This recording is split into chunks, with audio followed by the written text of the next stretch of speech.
Warga usia lanjut Aceh Utara padati gerai vaksinasi yang digelar Bin Pos Aceh Utara di Stadion Kurung Mane, Kecamatan Muara Batu, Kabupaten Aceh Utara. Antusiasme kesadaran warga lanjut usia melakukan vaksinasi COVID-19 semakin meningkat tanpa rasa takut didampingi keluarga jalani vaksinasi. Warga usia lanjut atau lansia serbu gerai vaksinasi yang digelar Bin Pos Aceh Utara di Stadion Kurung Mane, Kecamatan Muara Batu, Kabupaten Aceh Utara, Kamis kemarin.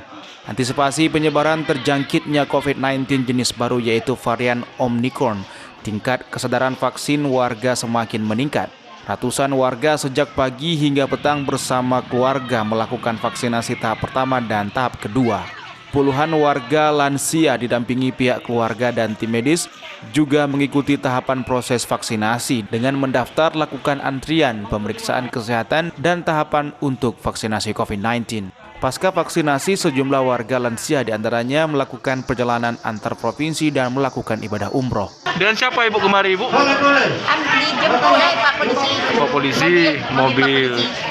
Ibu kesini kesadaran sendiri, Bu? Kesadaran sendiri. Kenapa, Bu? Karena ini saya mau pergi umrah. Umroh lagi. Harapan kita ke depan ya, terima kasih. Harapan kita ke depan bahwa seluruh warga Aceh Utara bisa melaksanakan vaksin.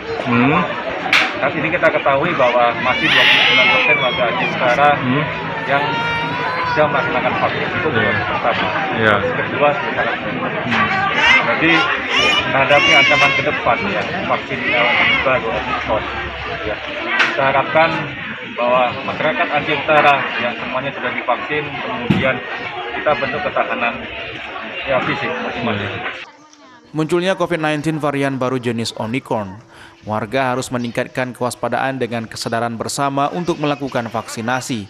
Tingkatan capaian keberhasilan vaksinasi Aceh Utara masih rendah dibandingkan dengan jumlah penduduk. Jelang akhir tahun dan penyambutan tahun baru diharapkan warga jangan melakukan konsentrasi massa, penumpukan berkelompok, mencegah penyebaran COVID-19.